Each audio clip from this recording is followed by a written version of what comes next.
Erravalli farm house లో ఏం జరుగుతుంది? కేసీఆర్ వ్యవసాయ క్షేత్రంలో విషాద ఘటనలు. అప్పుడు కేసీఆర్, ఇప్పుడు పల్లా రాజేశ్వర్ రెడ్డి. నిజంగా కేసీఆర్ ఫామ్ హౌస్ లో దెయ్యాలు ఉన్నాయా? అదే ఫామ్ హౌస్, అదే బాత్రూమ్, అదే దెబ్బ. అప్పుడు కేసీఆర్ కు ఎలా జరిగిందో ఇప్పుడు అచ్చం పల్లా రాజేశ్వర్ కి జరిగింది. కేసీఆర్ కు ఏ ఎముక విరిగిందో పల్లాకు అదే ఎముక విరిగింది. అసలేంటి ఆ ఫామ్ హౌస్ ఘటన? ఎర్రవెల్లి ఫామ్ హౌస్ అంటే తెలంగాణ మాజీ సీఎం కేసీఆర్ కు సొంత ఇంటి కన్నా ఎక్కువ. ఇంకాస్త చెప్పాలంటే కేసీఆర్ కు సొంత ఇల్లు కూడా లేదు. ఆయన వ్యవసాయ క్షేత్రమే ఆయనకు ఆశ్రయం. సరిగ్గా సంవత్సరం కిందట కేసీఆర్ కు ఎలా జరిగిందో బీఆర్ఎస్ ఎమ్మెల్యేకి అచ్చం అలాగే జరిగింది. గతంలో తెలంగాణ మాజీ సీఎం కేసీఆర్ అసెంబ్లీ ఎన్నికల్లో ఓటమి అనంతరం ప్రగతి భవన్ నుంచి తన ఓటమిని ఒప్పుకొని తన రాజీనామా లేఖను గవర్నర్కు పంపించి నేరుగా కేసీఆర్ ఎర్రవెల్లి ఫామ్ హౌస్ కి వెళ్లిపోయారు. ఆ తర్వాత కొన్ని రోజులకే కేసీఆర్ తన ఫామ్ హౌస్ లోనే బాత్రూమ్ లో కింద పడి తన తుంటి ఎముక ఇరిగిపోయి హుటాహుటిన హైదరాబాద్ లోని యశోద ఆసుపత్రికి తీసుకొచ్చిన సంగతి తెలిసిందే. అప్పటి నుంచి వరుసగా బీఆర్ఎస్ కి కష్టకాలం మొదలైంది. అసలే కేసీఆర్ కి సెంటిమెంట్స్ ఎక్కువ. దానికి తగ్గట్టే జరుగుతున్నాయి పరిణామాలు. ఇది వరకు ఆయన జారిపడిన అదే ఇంట్లో ఇప్పుడు పల్లా రాజేశ్వర్ రెడ్డి జారిపడటం హాట్ టాపిక్ గా మారింది. ఇది ఖచ్చితంగా దెయ్యం పనే అని ప్రచారం జరుగుతుంది.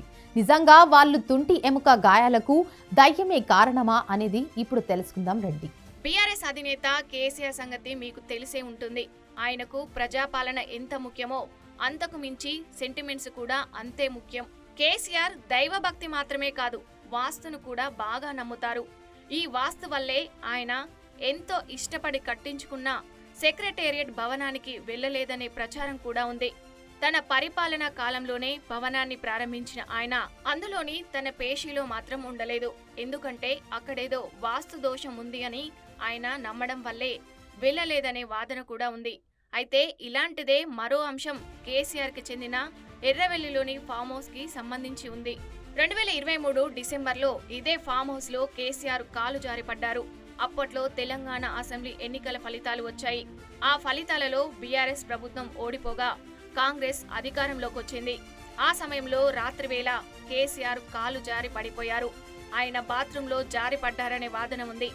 ఏది ఏమైనా ఆ తర్వాత ఆయన్ని హైదరాబాద్ లోని యశోద హాస్పిటల్ కి తరలించి చికిత్స అందించారు. ఆయనకు తుంటి ఫ్రాక్చర్ అయింది. ఆ తర్వాత చాలా నెలల పాటు ఆయన ఫామ్ హౌస్ లో విశ్రాంతి తీసుకోవాల్సి వచ్చింది. తాజాగా బీఆర్ఎస్ ఎమ్మెల్యే పల్లా రాజేశ్వర్ రెడ్డి కూడా ఎర్రవల్లిలోని ఫామ్ హౌస్ కి వెళ్లి జారిపడ్డారు. ఆయనకు కూడా తుంటి ఎముక విరిగిందని తెలిసింది. ఇవాళ కేసీఆర్ కాళేశ్వరం విచారణ కమిషన్ ముందు హాజరవుతున్న సందర్భంగా పల్లా రాజేశ్వర్ రెడ్డి ఎర్రవల్లికి వెళ్లారు. అక్కడే పల్లాకు గాయం అవ్వడం ఆయనను యశోద ఆసుపత్రికి తరలించడం జరిగింది. దీంతో నిజంగా కేసీఆర్ ఫామ్ హౌస్ లో దయ్యాలు ఉన్నాయా, లేదంటే ఈ రెండు ప్రమాదాలు యాదృచ్ఛికంగా జరిగాయా అనేది ఇప్పుడు తెలియాలి. తాజాగా బీఆర్ఎస్ ఎమ్మెల్యే పల్లా రాజేశ్వర్ రెడ్డి కూడా ఎర్రవెల్లిలోని ఫామ్ హౌస్ కు వెళ్లి జారిపడ్డారు. ఆయనకు కూడా తుంటి ఎముక విరిగిందని తెలిసింది. కేసీఆర్ కాళేశ్వరం విచారణ కమిషన్ ముందు హాజరవుతున్న సందర్భంగా పల్లా రాజేశ్వర్ రెడ్డి ఎర్రవల్లికి వెళ్లారు. కేసీఆర్ ని కలిసి పరామర్శించాలి అనుకున్నారు. అంతలోనే ప్రమాదవశత్తు జారిపడ్డారు. దాంతో ఆయన్ని కూడా హైదరాబాద్ లోని యశోద ఆసుపత్రికి తరలించారు. అక్కడ ఆయనకు ట్రీట్మెంట్ అందిస్తున్నారు. ఇద్దరు నేతలు ఒకే ఇంట్లో కాలు జారిపడడం, ఇద్దరికి తుంటి ఎముకకు గాయం అవ్వడం అనేది కాకతాళీయంగా కనిపిస్తున్నాయి.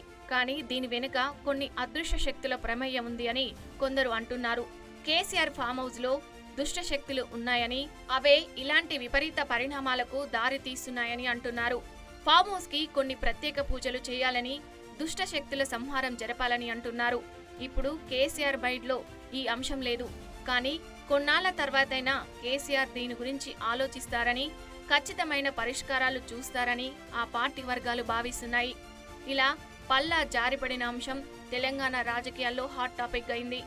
నిజంగా కేసీఆర్ ఫామ్ హౌస్ లో దుష్ట శక్తులు ఉన్నాయని ఆయన నమ్మితే ఖచ్చితంగా కేసీఆర్ ఆ ఫామ్ హౌస్ కి పూజలు చేయించడమో, యాగాలు చేయడమో, లేదంటే వాస్తు బాగోలేదని ఆ ఫామ్ హౌస్ ను కూల్చి కొత్తది కట్టడమో కూడా ఆయన చేస్తారు. ఇందులో ఎటువంటి సందేహం లేదు.